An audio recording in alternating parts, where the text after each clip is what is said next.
and welcome back to Shit They Don't Tell You. I am Nikki Limo, one of your hosts. Also known as Nicole Limo Green from the poker world. That's true. We didn't even talk about that. No, we didn't. It's pretty funny. That's pretty funny. And what's up, everybody? It's Crypto King here. So, what's going on today? What's going on today is we have collected a few more of your questions you have submitted to us at podcast@nikki.limo.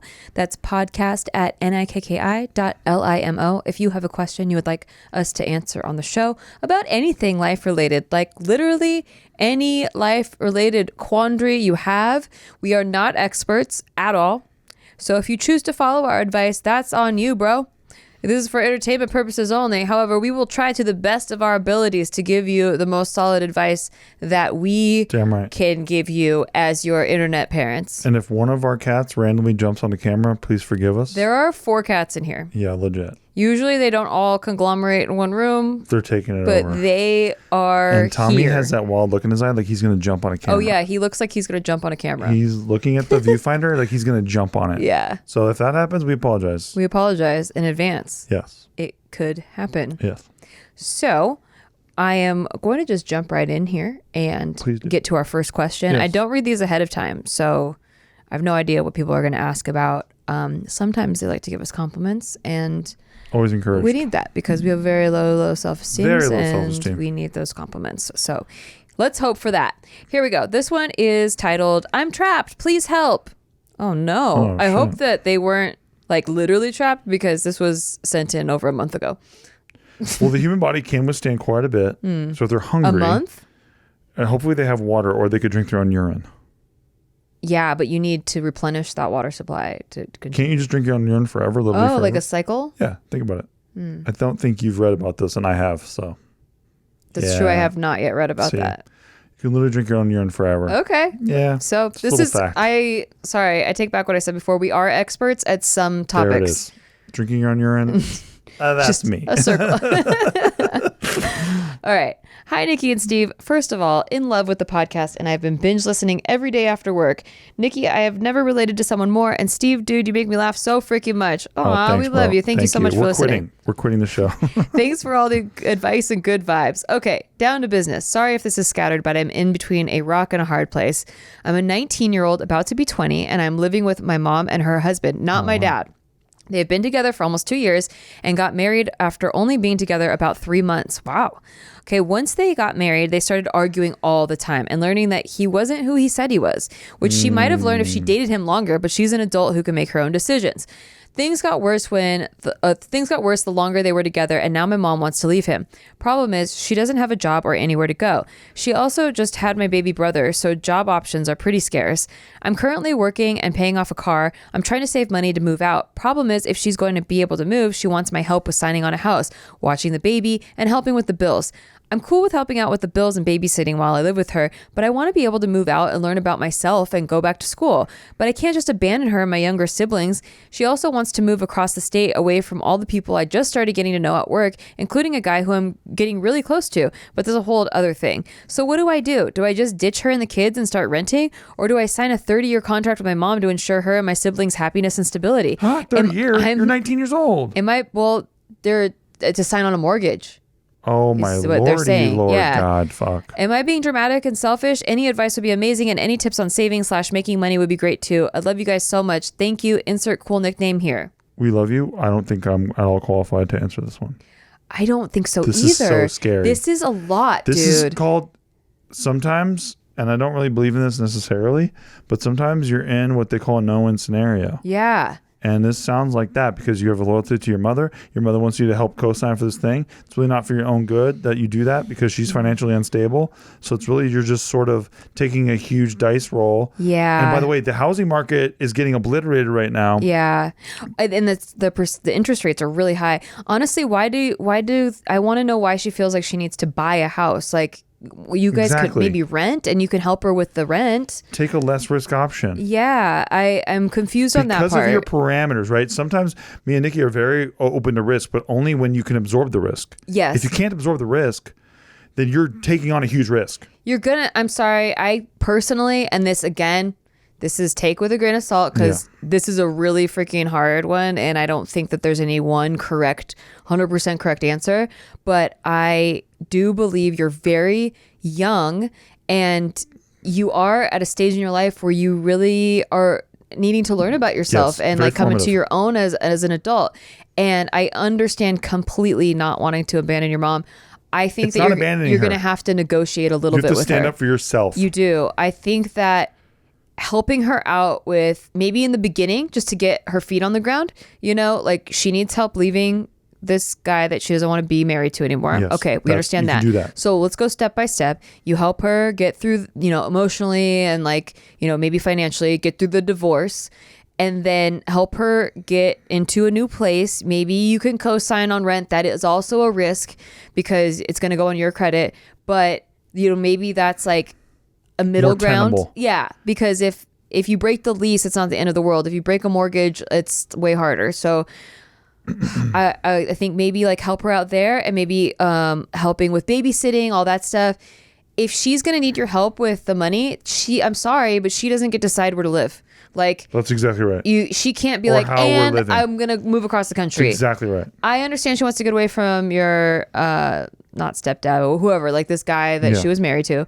But she just can't right now. Like, just like how you just can't pick up your life and leave right now. Like, she just can't like make you do that when you're not in, you know, I'm not in a position. Like, she doesn't get to decide that part. I feel like don't place yourself into a no-win scenario, right? Like, because I really don't believe in no-win scenarios. I really don't. Like, I really do think that there are ways to take advantage of, you know, whether it's you're putting a challenging place and you have to try to figure a way out of it. As long as you can see the road ahead and know to like, okay, I should de-risk myself here to try to avoid that pothole, I think you can avoid the no-win scenario. But I think that you're about to enter one, so you got to be very careful. Yeah, I think just tread lightly. Hopefully that we got to this question in time, because that was a month ago. But I would, definitely. She's like, good news, I got the house with my mom. I would definitely compromise, like look for the compromise in a way that like you would be helping her. And by the way, don't put it all on your shoulders of like, you have to do this or else your family is going to be in a shithole forever. Like, it's not your responsibility. It's not fair. You know, like you said with your mom, like could have dated longer and figured out, but she's a grown ass adult. Like, she's still a grown ass adult. And so she, you know, chose to have children. Mm-hmm.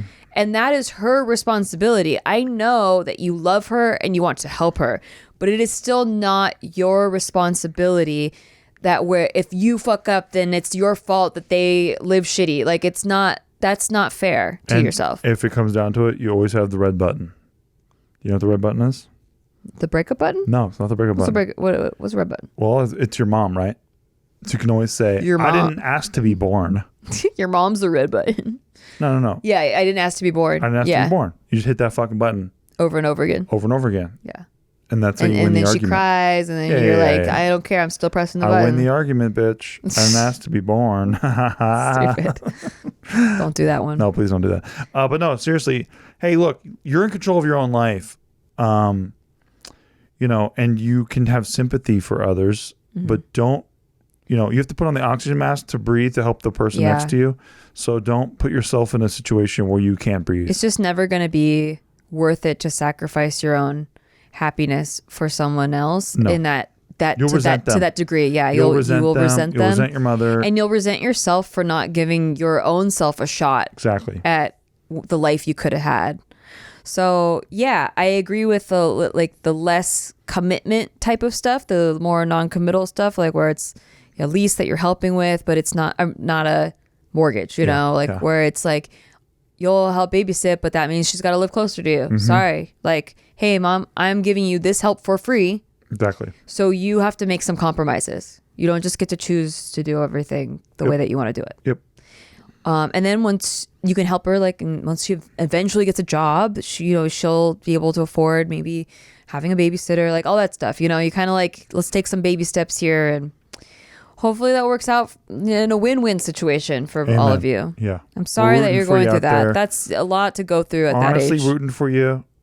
Can't believe what a deck you have been dealt, but you can get through this. Yeah. I mean, these things make you stronger. Absolutely. So rooting for you. For sure. Please keep us updated. Let us know what happens. We love you. Thanks for listening. Yeah.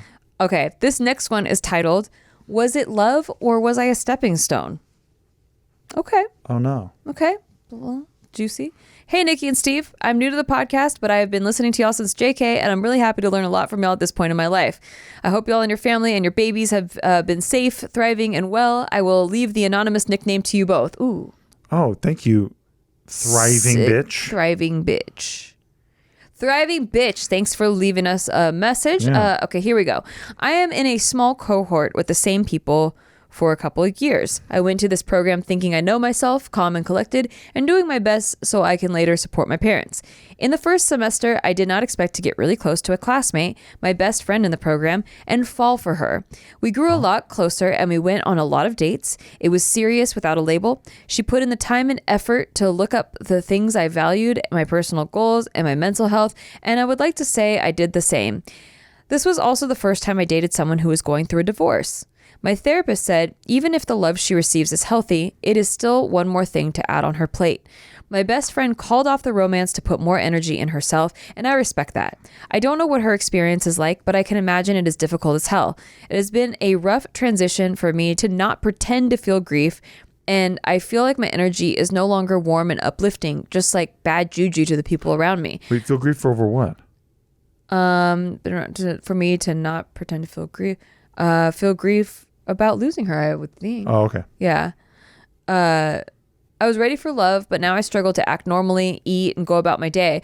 I wanted to ask if y'all have any advice on how to heal and learn from this experience in a healthy way and not have resentment for my best friend. At the end of the day, I care about her happiness and success. Thank you, Oofy Doofy. Okay. Little Oofy Doofy. Wait, follow up. Maybe I missed some details that others usually include. I'm 28 and she's 24. We're in a graduate program together. Right now, I want to do as best as I can to feel what I need to feel and work on myself. I just want to process it in a healthy way if you'll have any advice. Stay awesome, Icebreaker and Iceman. Thank you. Well, the age difference is always something that... I don't think that's... 28 and 24 is not... It's a disaster. Shut up. Just trying to look for little things. No, the age helps in a sense that, like, okay, 28, I'm like, okay, you're farther along in your adult life. Yeah. Like, it's not like 19 like the last one. Yeah. It helps fill in some context of where you might be at this point. And, like, also, she's going through a divorce, okay, at 24. Wow. Okay, yeah.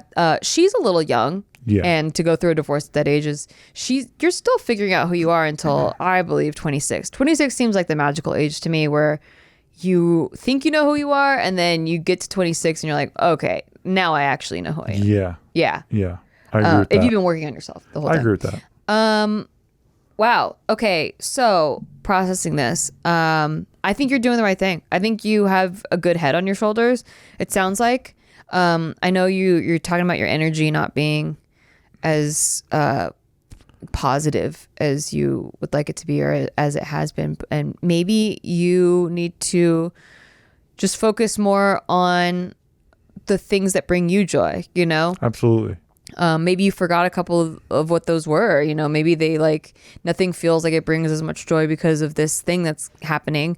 But I think that humans have the capability of just like mind over mattering a lot of things, and sometimes if you can just make a small adjustment and change what you're doing, like the way that you're deriving joy, like, or even acting as if like just pretending like you're having a good time, you trick your brain into having a good time. Absolutely. No, focusing on yourself is the jam. Yeah. And honestly too, you won't even realize the things you were missing about yourself until you start to focus on yourself.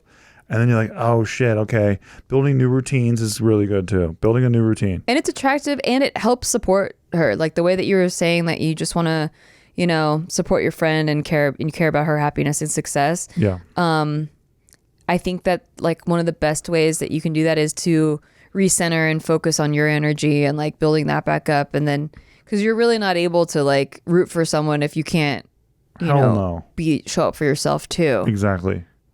Focus on you more. Because honestly, she has to focus on her to get through her divorce thing. So like, you got to do this too. Yeah.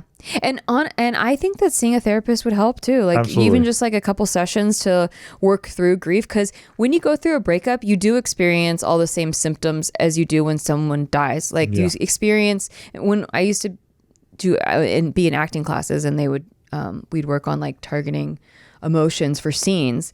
If I was doing a scene where like maybe I'm at a funeral, like my mom died or something, but my mom didn't really die in my real life, so what do I have to relate to? Well, they would tell you to bring up like a bad breakup or like a time a pet died or something. Like it all brings up the same emotions actually. Yeah. So you will go through those stages of grief, like where you're angry and you're sad and then you're mad and then you're confused and then you're in denial and then you're, like you'll go through all the same kind of things if you really cared about someone and then you lost them. Yeah.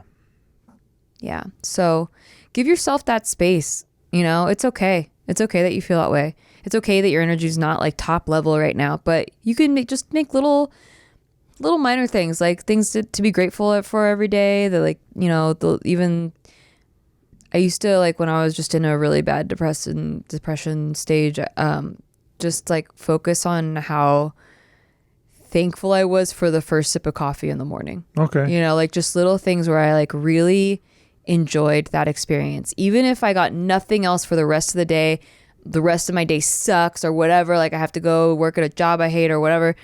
Like I just made the rest of the world disappear when I had that first sip of coffee. Love it. Because I enjoy that so much. And at least I got that moment that no one can take away from me. Absolutely. Yeah. And then it just builds up from there, like you start noticing other things that you really appreciate in your life, and then you start adding on to it, and it kind of snowballs. But you have to kind of start with that grain of rice, good energy thing. Find it from somewhere, something, Yes. some little thing.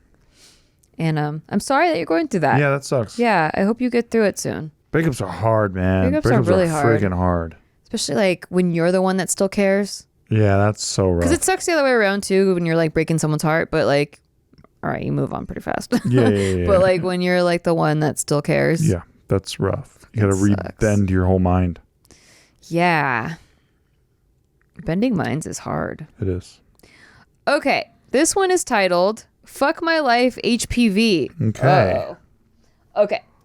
Hey, Steve and Nikki, been watching for years, big fan, and the pod is mad underrated. Now I get to write in with the bummer that is my life. Oh. Thank you for watching. We love you. Thank you. At least the pod's underrated. Yeah, it's exactly. Please rate us on iTunes so it will be properly rated. Yeah, Thank you. 5 stars, hopefully. Yes. Backstory. I've only had sex with 2 people. I have always been paranoid about STDs, and I got tested before I even had sex because a dude ate me out and I wanted to make sure. I asked both of the 2 before sleeping with them when they last had sex and when they last got tested / are they clean? You sound fun. I'm kidding. No, I know. the good thing to do. I know. Don't fucking shit on that. I'm not really shitting on it. Okay. I'm just being a shithead. Yeah, you're being a dick. The first one lied and gave me chlamydia. Oh my God. 4 months in and likely cheated. That was in 2016. The second one I was with for 3 years, and he got tested right before, hadn't had sex for over a year prior, and was exclusive the whole time. Ended in January this year.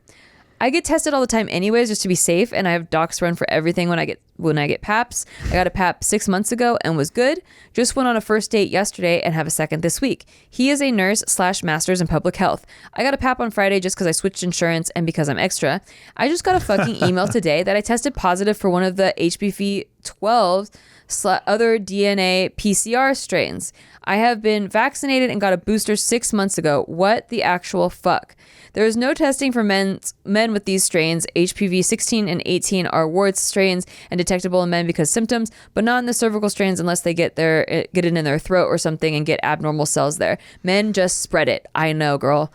Dude, I have literally never had enjoyable sex in my life, and I finally got my life together and financially stable. I have sacrificed social life for years just to work and save money, and dated people I was not compatible with, and figured myself out to know for sure what I want. And I finally decided to be proactive and try to find a compatible partner, and this is my fucking luck. 2 partners, 2 STDs. I literally did not have sex with one person I ever really wanted because he had warts and didn't feel as strongly as I did, so I didn't want to risk it at 21. This is so fucking unfair. Apparently, around 50% of people get some strains of HPV in their life. Dudes don't have to deal with this fucking bullshit / stigma and telling people because they won't even know if they have it. Hey. So true. I don't know if I should wait until I know there's chemistry or just tell him next time I see him or text him. He probably already has strains because he's older and likely sexually active before vaccines were out, but not like he'll know because, again, men don't test positive. We literally talked about STDs before, and I gave him the whole spiel about how I make everyone get tested first, and I've always been paranoid. Now I just found this out. I don't even know if I have a question. It's just not fucking fair. I love that you're just venting now. Love it. I guess, do you have any advice? Let me know. I've never had good sex in my life, and it's pathetic and sad. Condoms fucking burn me and don't prevent HPV transmission anyways. Apparently the virus can clear up in 2 years on its own. 2 fucking years. Like, that's supposed to be a fucking relief. I haven't been able to call the doctor because they send me this stuff on a Sunday. Anyways, love you guys in the podcast, LMAO. Just can't catch a break. I'm gonna have to tell this to everyone now and limit the microscopic amount of options I have because I so rarely feel chemistry anyway. And I guess if men in comments can share if this would be a deal breaker for them, please do. Thanks. So much luck, but only the bad kind. That's her name. I think you're fine. Bad kind. Yeah, I know. I want HPV is so I common, want to you're give fine. you a We hug. want to hug you real bad, but then you'd probably have us get tested first. Can I tell you, I did open up about this on a JK episode, and there is a fucking stigma, which is ridiculous because, like you said, over 50% of people have it, and who knows how many men, probably more than 50% people have it because, like, men don't have symptoms and they're the ones spreading it. So I think it's a lot more. I have HPV. I got it. I was just as paranoid as you. So paranoid about STDs. Yep. Paranoid about getting pregnant. Always wear a condom when hooking up with people. Blah blah blah. She only went whoring a couple of times. Only went whoring a couple times. That's right. Paid for sex. This was multiple times. This was the third person I had sex with, and then I freaked out like you, and I got tested. I had abnormal pap smear, and they had to go in there and do a biopsy and, like, you know, cut a chunk out or whatever and, like, test it, and it was really intimidating and, like, so invasive, and I was just, like, crying because I didn't know what it meant. And a lot of people think it means warts, which, like you said, it's only 2 of the strains. There's 100 strains of HPV, and I think 13 are malignant, so they can lead to, like, cervical cancer and stuff, but the others are just benign. They're there. I don't even really know why, like, what about it is considered an HPV, like an STD, because, like, they're so benign. Other than it just changes the shape of your cells, your squamous cells. Nice. I don't really understand it. I did have the same freak out as you. But it's not warts. A lot of, like, so when I mentioned it on JK, a lot of people were like, you have warts. And, like, first of all, if you have warts, like, it shouldn't be a stigma. So just, like, shut up. Comment sections are a fucking blast, though. I know. Like, it's a bunch of freaking 15-year-olds that haven't even had sex yet. Yeah. So, yeah, like, HPV is not that. It also, I have had normal pap smears for the past, like, 7 years. Mm-hmm. Once in a blue moon, I get an abnormal one. But usually I just go in again, and then they're like, okay, it's normal again. Like, it's just weird. Like, it's just something that's kind of like some cells are off sometimes. I don't really know. I don't understand it. But yeah, like, so many people have it. It's just not talked about. So there's still a stigma. Most people don't even understand what it is. I don't understand what it is. And this was before, for me, it was before they came out with the Gardasil shots. They had, like, just come out with it. Shots? The HPV vaccines. Oh, okay. Yeah, so, like, when I was growing up, they didn't have them, so, like, you don't get them. But now I think it's part of the vaccine protocol, like, for you to get it when you're a teenager. Cool. Like, if you're a girl. I don't know if guys get it too. I'm not sure. I really don't know how it works because I never got it. So I'd always been with partners that had very limited other sexual partners. So yeah, his body count's very low. And once I got with Steve, you know, I'm in a serious relationship. I'm like, well, I don't really have to worry about getting vaccinated about, like, the other malignant strains that I could possibly get because we're exclusive. Like, we're not seeing anyone else, and he's safe. I made him get tested. We have a nice little closed relationship. Yeah. So that's all he knows about. As far as I'm aware, Nikki's got headphones on. I can't quite hear what she's saying. Yeah, he can't hear us. What'd you say? I said he can't hear us. So yeah, I'm gonna try to read lips. I'm not good at it. But anyway, no, look, you're fine. Yeah, Just I know. chill I want to out. give you a hug. We wish we could hug you. I needed my mom to be in the room because I was like so shook by it. Like, yeah. I mean, even if you got chlamydia, you know, even if you got herpes, a couple of my friends got herpes around this age. Was like 20, and I was like, holy shit. Yeah. You know, like that to me was like a death sentence. That's how they felt too. Yeah. But even that, like, there's so many treatments, and like they had the one outbreak and they haven't had it since. Right. And we're all in like our mid 30s now. They have not had an outbreak since then. And I remember my friend like crying to me, and I was like crying with her because that was like so it's visceral. much. Whoa, herpes. But like then you find out through talking, and like, you know, like once you get to a certain age too, like I heard that over 40% of adults over the age of 40 have herpes. That blew my mind as a statistic. But like when you learn the numbers like that, it makes it a lot less daunting for her to like open up to partners. For HPV, I don't even think I would even. And look, the way it's a benign, if it's a benign strain of HPV, if it's the malignant kind, like definitely take care of your health, get in there, like stay on top of it. Like your doctor can tell you if it's a malignant strain or not. And then you definitely have to tell your partners. But if it's a benign strain, it like they literally like won't ever feel anything, and it's not. I don't know. It's and just by the way, look, about spreading. what I'm about to say is not about your situation. It's really just sort of my own experience in life.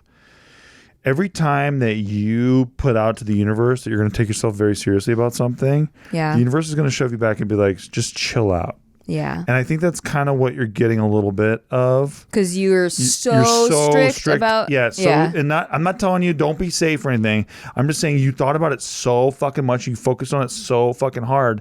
This is almost like the universe's way of saying, it's like. Stop.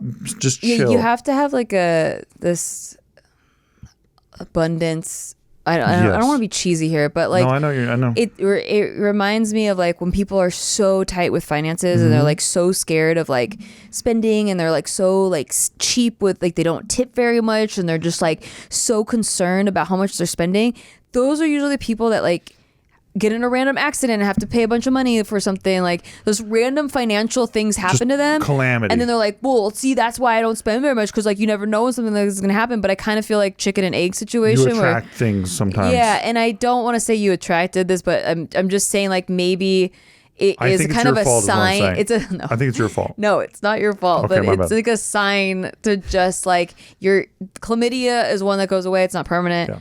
And it's kind of like you're getting like a little permission slip to chill out. Little slap on the face, like a little shove, like, hey, stop taking yourself yourself so serious. Like, be responsible, for sure. Please. But it's not the end of the world. Yes. It's healthy to have these conversations with people too. Yes. And also like maybe you haven't been feeling compatibility with some partners because they got kind of scared off by how upset, like how much you're like scared of this, you know? So it doesn't really turn people on, like when your partner's like really scared of having sex with you. You know? That's just a fact. So yeah, I don't want to say be irresponsible. Absolutely keep getting tested before you have sex with a partner, but it doesn't have to be the center of your sexual world. Exactly. Well put. Yeah. I mean, I don't want to give you the wrong advice. I don't want to give dangerous advice. We're not saying dangerous advice. Yeah, we're saying please keep it up. Yeah. But just take the seriousness out of your brain a little bit. Like this strictness that you have. Like, so nothing in life is guaranteed. You can take all the precautions you want, and you should. And she just did. But sometimes you just have to be like, all right, like I'm going to continue being a responsible person, but there's some things I can't control. And she couldn't control this. This happened to her. How strict was she about it? Yeah, exactly. That's what I'm saying. Like, it's just like, it still worked out for you, in my opinion. You are not damned. You feel damned. You're not damaged. Damaged. Yeah, damaged you're not goods. Damaged goods. You're not any of that stuff. Like you're Gucci, man. Like you just got to zoom out a little bit, look at your situation and go, no, I am good. This is fine. I did get shoved back a little bit, and now I can see how silly I was being before because I am fine. And it's not part of your sexual identity. Absolutely not. Fuck no. anyways, with that, and we hope that we're rooting for you. Yeah. But with that, we are going to take a break. We're going to go to our sponsors. Yeah. So buy what we tell you to buy. That's right. We can sell advertising right now based on what's going on with you emotionally. Yeah. Thank you. Thank you. Thank you. Hey, thanks for listening to our podcast. We just want to take a break to tell you thanks for listening to our podcast. And if you want to rate it, that would be really awesome for us. Listen, we're on break. We're not talking to you like podcast hosts right now. We're just talking to you like people. As a friend. And we just want to say, please rate the show because it helps out huge amounts. Like, we're not desperate. We're like kind of desperate. We're giving shout outs right now to all the people who are giving it ratings. So huge shout out right now to Brian Jorgensen. That was sick of you, dude. Thank you. God bless. Huge shout out right now to Mark W. in Springfield, Connecticut. Back to our podcast. Jenny Blythe. Hey, back to our podcast. In Tuscany, and Florida. Back to our podcast. God bless you. Thank you. Steven. Thank you for supporting the show. Okay, we are back. Hopefully you bought whatever we told you to buy. Thank and you. Also checked out our Patreon, patreon.com/sticky, STIKKI. We do a live stream every month. Sometimes we have free roll poker tournaments. Sometimes, Steve does Crypto Corner every week. Every we do Shit They Don't Tell You After Dark, although we're very behind on this one last month. We need to do another Shit They Don't Tell You After Dark. Well, your poker shit got in the way. We're sorry. Yeah. WSOP is still happening right now. So anyway, we do a lot of stuff, fun stuff over there. You get episodes in advance, all kinds of stuff. So check it out. The community is really awesome on Discord. Just so many things. The best. And you get to hear the podcast a day early. Yeah. We're moving on to our next question. This one is titled Question About Being a Woman. They did it all like wonky. Nice. Yeah. In society. Capital and then uncaps. Yeah, I love it. It reminds me of the SpongeBob meme every time. Yeah, it's good. Yeah. Hi, Nikki and Steve. Please keep me anonymous or make up a cool, awesome nickname for me. Thanks. Thank you, Platypus. Why is it always some random animal? It's not a random animal. How was it a random animal last time? Gumball trap shooter. Okay, Gumball trap shooter. Thank you. Probably the worst nickname we've ever heard about on the show. Trap shooter platypus. Better. This question is mostly for Nikki. Sorry, Steve. I'm gonna go to John. Okay, no, you have to stay here and listen. Okay. How do you navigate being a woman in this world? And is it normal to have an existential crisis about it in your early/mid 20s? Does it ever get easier? I'm 26. Back in my teens, I was a very quote unquote not like the other girls type, like hanging with the boys, thought girls were drama, etc. Then in my early 20s, I started to see patterns in men that I hated. Started to get angry when I was being catcalled, started feeling like I was walking around with a target on my back. Things totally flipped for me, and I started to hate men. Now, 26, I'm working on coming to terms with some sort of middle ground, not having any hatred or making assumptions about anyone based on gender, but I still have my guard up everywhere I go just in case. I'm constantly exhausted with going in public by myself. Am I living in an overly paranoid way? Do I need to chill? Is this a normal experience? Thanks, I love you guys. Okay. Cute. 1, I can relate, but 2, I need a little bit more context of what made you hate men, because trauma can play a big part in your feelings and it shouldn't be invalidated. I think some of it needs to be worked through with a therapist. If there was any sort of like actual like big trauma in your life or associated with men, not just like the stuff that unfortunately all women go through, but like if there was like a particular incident or several, then definitely see a therapist about that. But in general, let's start from the beginning. How do you navigate being a woman in the world? Is it normal to have an existential crisis about it in your early/mid 20s? I navigate the being a woman.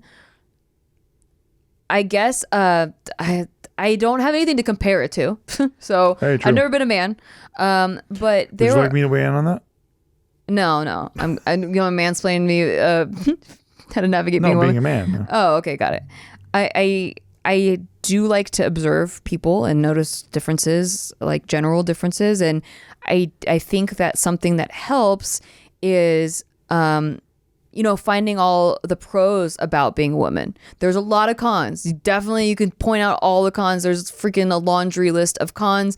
And I think that sometimes men overlook that because all they see are the the cool things. Oh, women get drinks paid for by guys. Oh, the you guy have boobs and they're for free. Yeah, and guys pay for the dinner. Oh, most of them are as expected. Yeah, oh, girls want money for their money, and they get the best of a marriage because exactly. And so they just have this like rainbow vision of like how easy it is to be a female, and like they don't get like the constant we don't get into clubs for free struggle, how you have to like walk on this tightrope for society and like be like positive but not too positive, not over your like not overly clingy, not in your face, but you have to like work like a man but also be expected to take care of the kids and do all the cooking and cleaning at home like a woman, and like also like stand up for yourself but don't get too bossy, but like you definitely need to take a stance and like don't be pushed over, and like don't like there's so many fucking rules that are like crisscrossing all the times that I've just learned to do my own thing. Like I've gotten really in tune with what Nikki Limo as a person likes to do, regardless of gender.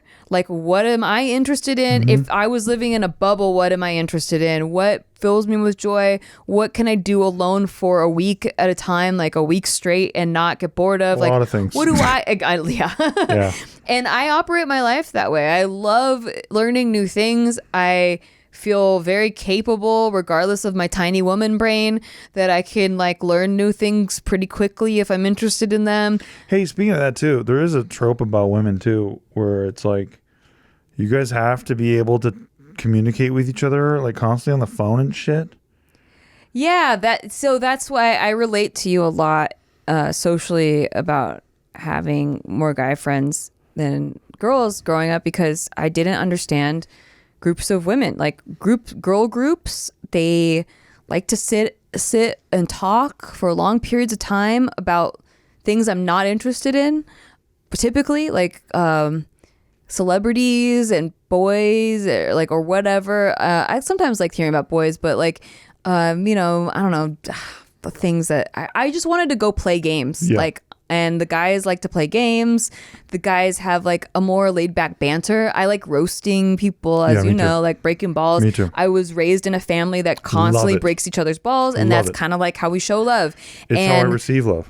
I have ruined quite a few friendships by accident with girls because I thought we were just joking. And like when I roast you, it's like me saying like, I know you well enough that I can roast you, and that was such a sick roast. Like I think you'll appreciate that. Yeah. Like, because if you roasted me in a way that was like, ooh, that was clever, I'm like, yes, she fucking knows me, and like we're that's homies. How I receive love. Yeah.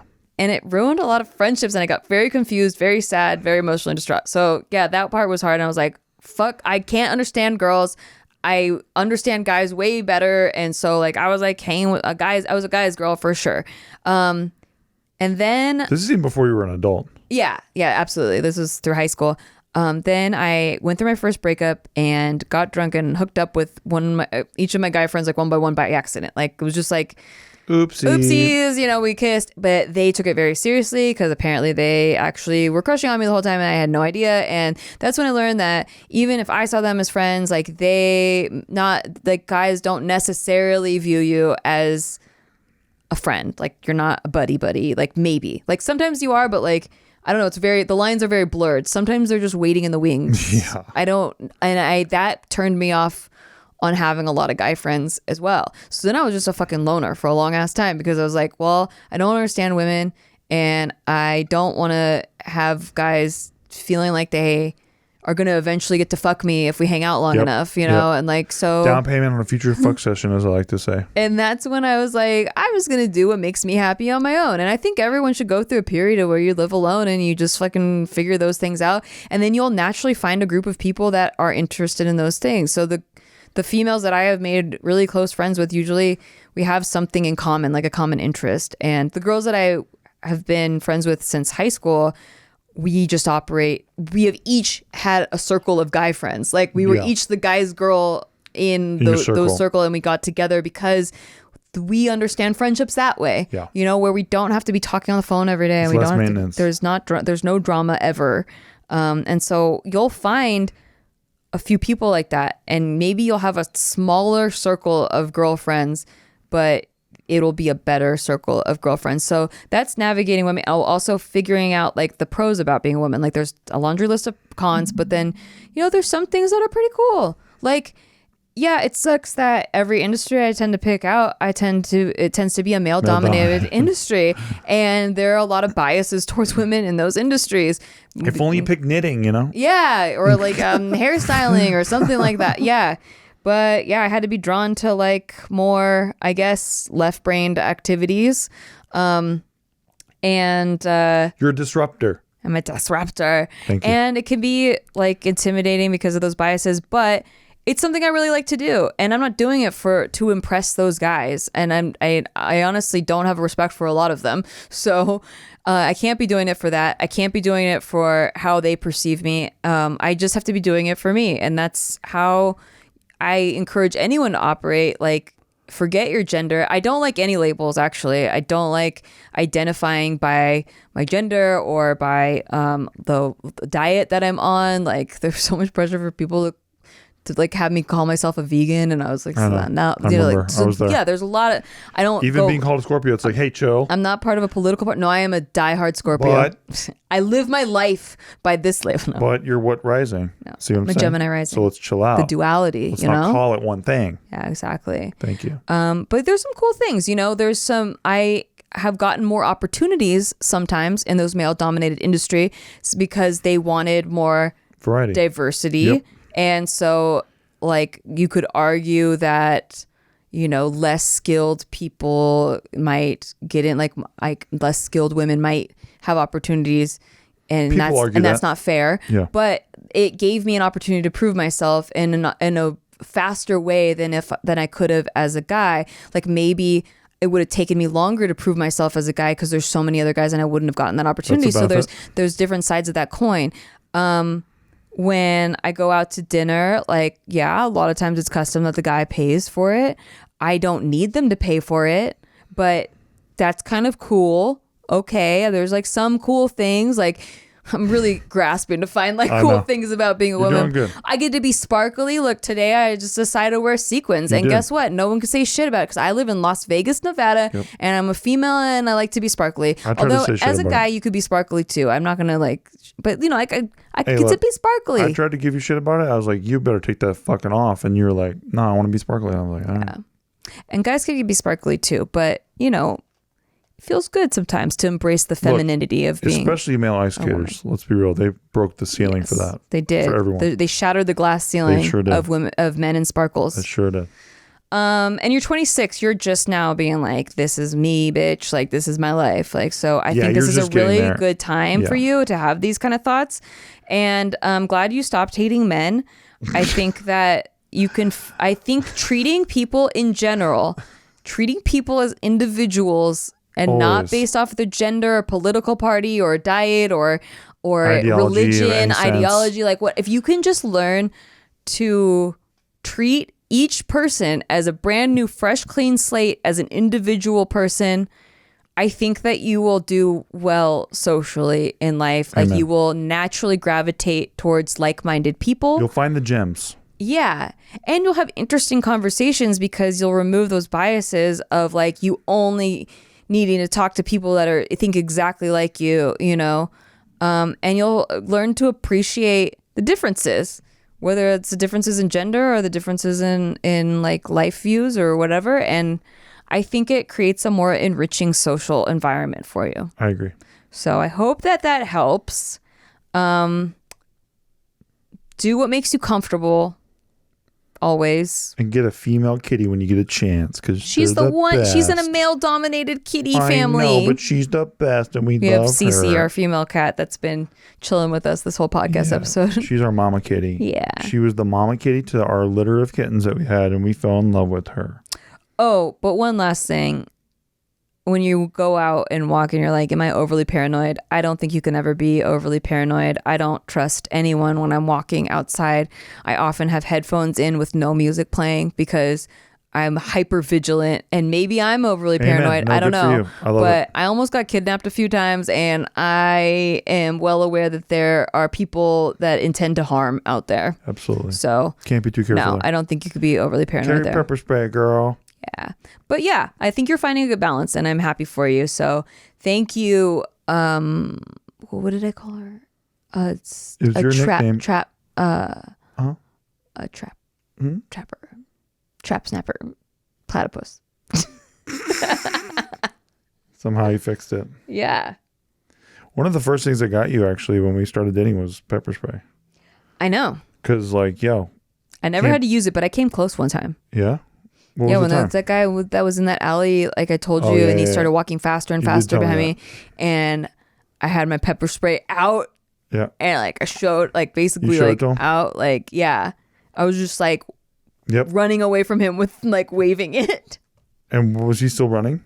He slowed down and went away. I also threw a dress. There was a random dresser in the middle of that alleyway. And you threw it behind you? Yeah. Like you're in a fucking horror movie? Yeah. That's hilarious. I don't give a fuck. I love it. Don't start chasing me down an alley. Don't be polite. Don't be polite. Yeah, don't be polite to weird men. That's what people do. They do this weird thing where they're polite for no reason. You don't fucking know them. Why are you being polite to them? Yeah, dude, these guys, they were blocking that. It's a narrow ass alley walkway thing. Yeah. And I think I've vlogged it a couple times. It's like the size of two people widthwise. So it's very narrow and it's creepy. And I try to get through that part as fast as I can, but it's the shortest distance to get through the two streets. Yeah. And there were these two guys in an unmarked white van with the back door wide open. Weird. And like right by the alley. And they had orange vests on as if they're like some sort of public service fucking thing. We're with the Pacific I didn't Doll buy Company. it for a second. I noticed them, but they weren't standing next to the back of the van. Otherwise I wouldn't have walked past it. But I noticed the van, I noticed that stuff. And then I just started sprinting down that fucking alley. And then I heard them like shuffle fast into the fucking alley. And I'm like, I fucking knew it. And I had the pepper spray ready to go. Love it. But I didn't have to use it. I threw a dresser down the alley. They were like, this bitch is crazy. Crazy. I don't care. Go crazy bitch on people. If they're threatening you. By the way, the pepper spray is you can just spray it behind you and it creates a fucking radius, dude. Yeah, I was just scared of been around it just scared of getting my own self. Have you been around it? No. Like when but somebody I've heard sprays stories. It? Bro, I had a stupid fucking friend who just had pepper spray and he sprayed it on his own leg to prove what a badass he was. What the fuck? Yeah, and then like of course, like I just about vomited because I was like 3 feet away from the cat or 4 feet away. That's how I feel when you're cooking downstairs. Thank you. Well, I do cook with very... Like I start coughing because it's like the pepper is so strong. I do a lot of spices. And the Tabasco, the vinegar in the air, Fair. it just like suffocates my throat. Also, I put habanero in there too. See, you're kind wild. Of a badass. You're kind of a badass and I kind of have to suffer because of it. Yeah, true. So our next one is titled Another Heartbreak Email. Oh no. Oh, okay. Hi, Nikki. Hi, Steve. I would like to remain anonymous. Please knight me with one of your amazing nicknames. Okay, Astroverse. Astroverse. I like it. It's not an animal. See? Astroverse Bat. Why did you make it an animal? See, why'd you do that? Why'd you ruin it? Because he wanted one of our amazing signature nicknames. I see now. First, compliments. Words can't describe how much I love you guys and appreciate you. I was introduced to you guys through the JK family. I've been following you since the first Shit They Don't Tell You episode. Oh my God. Wow. Thanks for listening. Thank you. You're like the older brother and sister I wish I had. You're not much older than me, but I also look up to you as almost parental figures. You guys have truly been the voice I needed every week. You're the voices I wish I had growing up. You've put so many smiles on my face. I hope you guys know how much you're appreciated and loved, not just by me, but I'm sure all your listeners. Thank you. That is so freaking sweet. Thank you so much. Thank you, son. Wow. Yeah, thank you, son. How do you know it's a guy?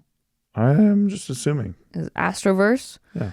This is probably a long one. I'll be honest. I think I've been going through depression and I don't have anyone to turn to. I'm kind of hitting rock bottom, so I finally decided to turn to you guys. This is where you come when you're at rock bottom, baby. We got you. It's called digging deep. It's called the quarry. Through the bargain bin. Yeah. So finally decided to turn to you guys before maybe trying out therapy. Why are there cute, cuddly kittens It's mama and licking and each her other son. next to you? It's pretty cute. If you have depression, just come over to the kitten couch. Just check out what's going on check my out angle. the kitten couch. It's mama and her own baby that we kept because we love them both.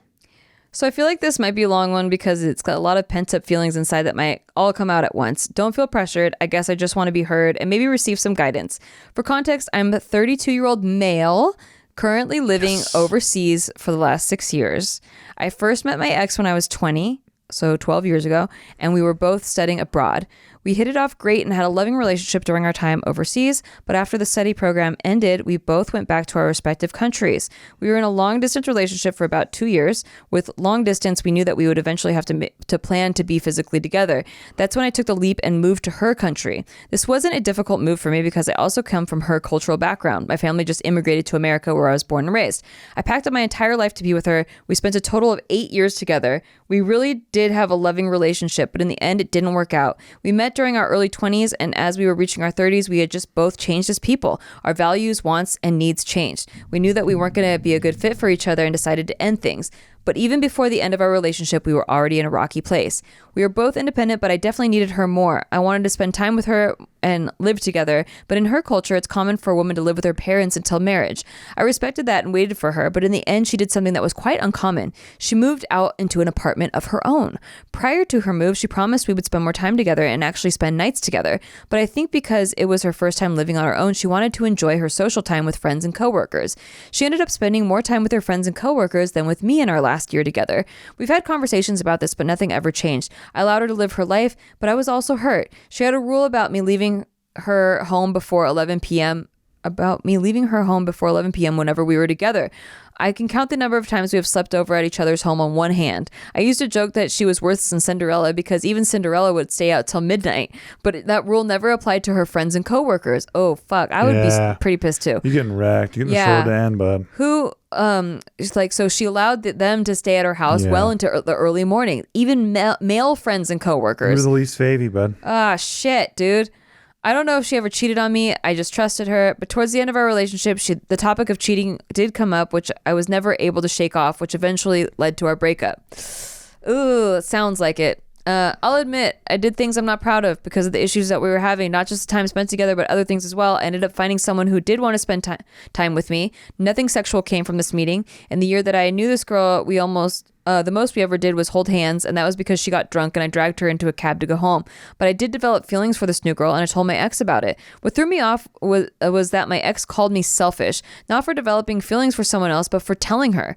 We had a talk that I never thought we would ever need. She said that in her culture, it's expected for couples to cheat. What? Okay, your ex is whack. Yeah, I don't think she's telling the truth. She's just fucking making shit up. She says, it's the norm. She expected me to cheat just as she knows she will cheat on me too. What? Okay, yeah, fuck this. This is uneven value. Despite the rampant cheating in the culture, the couples will always come home to each other and stay together. It's like an unspoken rule in the culture. That's so romantic. They know their partner is cheating or will cheat, but there will never be evidence.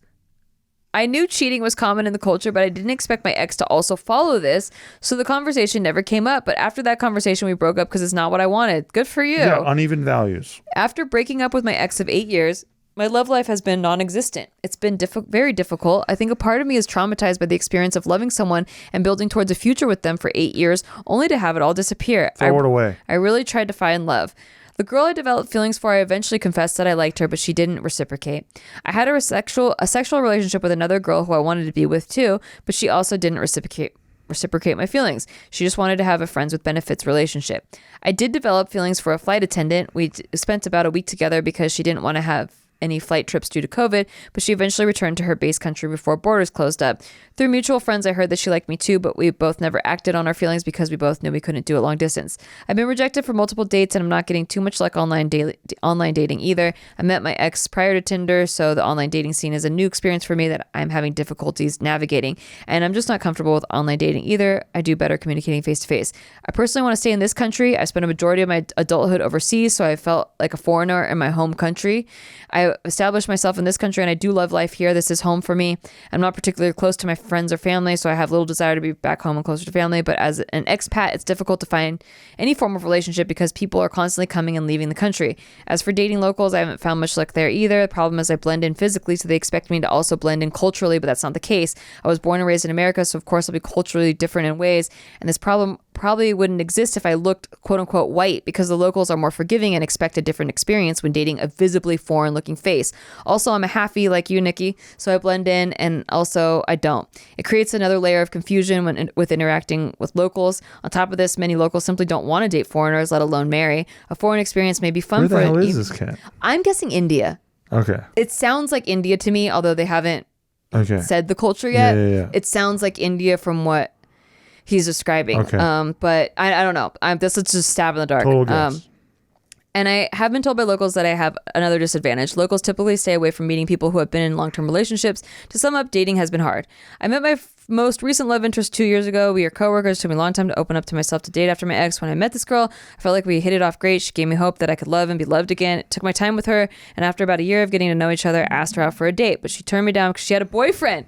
The year we spent getting to know each other, not once did she mention a boyfriend. Whenever I asked her how her weekend is, what she did, never did she mention a boyfriend. This brought back all the trauma I had with my ex. I thought that maybe this was all part of the cheating culture. She told me that she was just being kind to me during all our interactions, and she only saw me as a coworker. I can understand why she never mentioned her boyfriend, especially as coworkers, where you want to keep your work and life private and separate. Oh, come on. But I can't feel like she misled me. The time we spent together, the gift exchanges, she even personally made me cookies once and got me birthday cake. Yeah, she did. I probably took her kind gestures to heart because I've been lacking any form of intimacy for years, so I latched on to any form of attention I was given. But it hurt when she rejected me. I honestly, I can't blame her for that one. But not mentioning a boyfriend's kind of weird. That's what I'm saying. But yeah, I did. I did do a lot of nice things for my guy friends, and then I was kind of weirded out when they thought that was. Right. Anyway, I tried to forget her, but I couldn't. I know it hasn't helped for me us work together either. After the rejection, we spent about a year awkwardly around each other. Recently, this year, we've become more comfortable around each other again. It almost feels like when we first met. And with COVID easing up, we just ended up with the same company volleyball team too. I found out that she broke up with her boyfriend, and I can't help but hope that maybe she'll change and develop feelings for me. Honest truth, I know this is a hopeful wishing. I know this is a one-sided love. I'm usually the one to initiate everything. I wouldn't give your hopes up. Yeah, honestly, you're good, bud. She has never given me any indication that she's looking for something beyond a work relationship with me, and I respect that. But I can't help to be hopeful and love her. I don't want to use the word love because of my experiences, but I can only describe my feelings for her as love. Oh no, bro! Bud, don't do this. Why? It's been 2 years already. I plan to change jobs by the end of my work contract because seeing her each day just brings me a lot of pain. I feel hurt. I'm hoping that being away from her will allow me to heal and maybe find love again. There's so much more I want to say. I tried to simplify this letter. I know this is a lot. I don't know what I'm asking you guys. I guess I just need someone to listen. Sorry if this feels like I'm using you as an emotional punch bag. I just need someone to listen.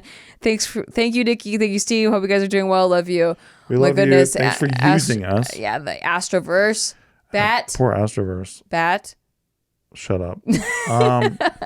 Look, bro, you just gotta chill out a little bit. You're a hopeless romantic. Yes, for but sure. You're projecting a lot of feelings onto people. Yeah, so you just gotta chill out a little bit, dial it in. If it was once or twice, I'd be like, oh, maybe that person was misleading. But it sounds like this happens to you quite often. You're just like meet somebody, and then you're projecting your whole future with them before you even get a chance, like to go to bat, right, brother?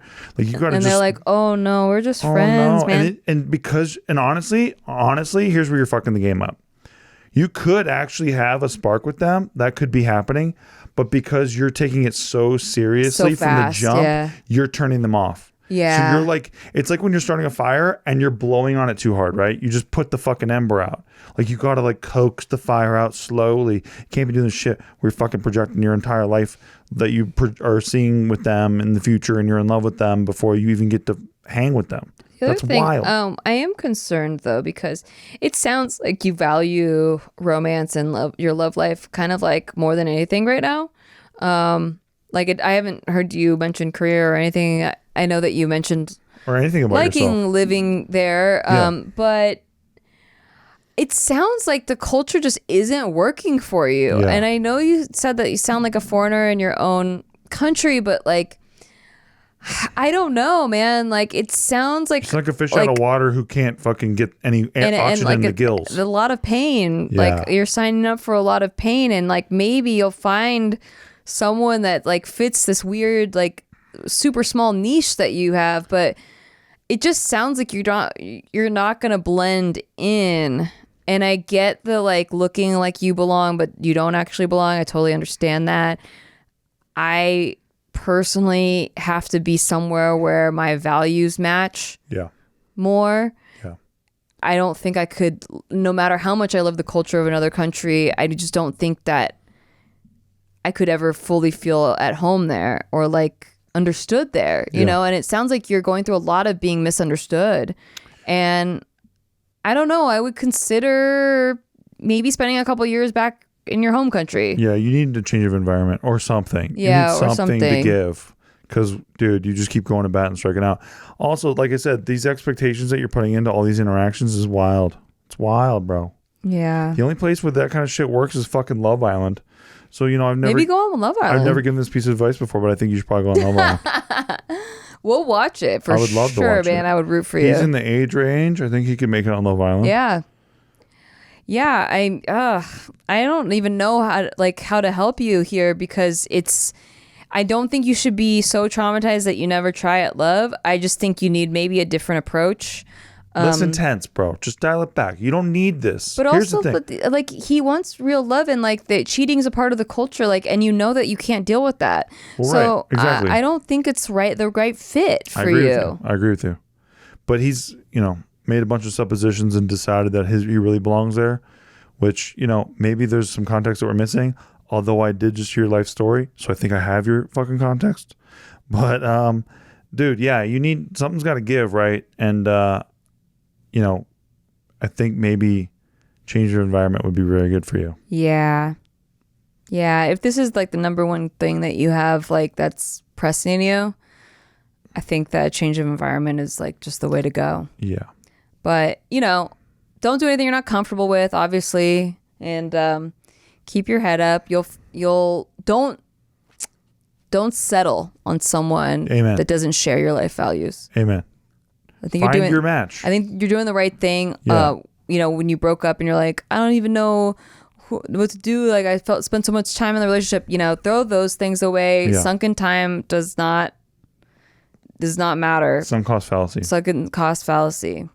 Just find your match. That's what it's all got to be about. But don't project the don't put so conclusion on somebody. Don't put so much pressure on like this could be the one. I'm in love. Yeah. Nah, bud. Take it slow, man. You don't know you're in love, but because like honestly, you could have like a great first 2 dates, and then all of a sudden on the third date, you find out some deal breaker shit. You like the idea of love. Exactly. You're building it all up too high. Let yourself actually experience it. You're building Jenga towers, bro. Yeah. And like every little joint is weak. You find out later because you built the tower very quickly. Yeah. And in your mind. Yeah. Yeah. Mm-hmm. So it's partially your fault. Take responsibility and accountability for it. But it's not, all hope is not lost. Absolutely not. You just have to change your approach. Just tweak it. Yeah. A little bit. Yeah. You met somebody, and I'm not telling you to sit there and poke holes in them. I'm just saying you met somebody, take it a day at a time. Don't do this bullshit to yourself where you're like projecting months and years in the future with them. Yeah. Okay. Wait. There's another piece though, because he said he spent like 2 years with his coworker that he developed feelings for. Exactly. But like, so the whole time he thought he built up this whole thing. Yeah, but that's like wasn't too fast. That was like 2 years of like not knowing if she has a relationship. Yeah. So like, there's some middle ground. Like, if you're interested in someone and you guys have been hanging out a lot and it's been 3 months and you really got to know each other, pull the trigger. Bring it up. Yeah. Pull the trigger. Yeah. Amen. And if you get rejected, that happens. So what? Shoot your shot. Yeah. Move on to the next. Even Steph misses threes. Keep yearning for that person. We all watched Game 5. Even Steph misses threes. There you go. And he sure as shit did all of Game 5. Steve gets into one season of basketball and I know everything. Knows everything now. Ask me a basketball question. What is a dribble? Can we have that artwork? I have no idea what that is. Honestly, you could have made up an answer. I know you have to no bounce idea. the ball. I barely know. You have to bounce it. You know what, though? Because I'm new to basketball. Well, I'm new to like watching like a lot of basketball. Yeah. Sometimes I'm like, that's traveling. And then they don't get called for it. I'm like, oh, never mind. But I'll yell it out at the bar because like, you know, I'm a fucking shithead. And I'm like, that's fucking traveling. And then like, no, it never gets called. I'm like, oh, you know, whatever. And I'm like, oh, yeah, I guess not. Yeah. I said I'm going traveling, going to Bali in like a week. To the Palisades. I don't fucking know. Didn't you used to play basketball? Yeah. But we lost every game. You weren't very good though. We lost every game. I got most improved though. You warmed that bench quite a bit. I did. But well, no, actually I played because I was supposed to be a rebound guy, so it was awful. I was a center. It was awful. But I got most improved, which means I was that bad at the start. Getting most improved is bad, by the way. It's not good. I got most improved in soccer. Yeah, see, that's bad. Yeah, it was bad. That means you suck. I actually was the girl that scored into the wrong goal. I did that too in soccer. I was like fucking How old 7 were years you? old. Okay, I was older.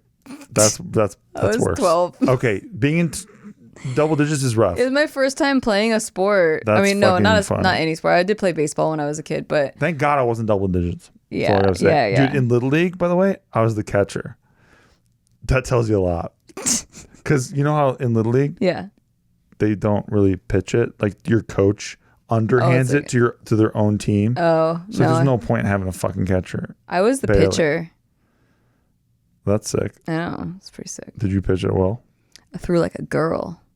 And I was like, yeah, I do. Yeah, I do. And you're like, look at these muscles, and everyone just keeps hitting home runs. Yeah.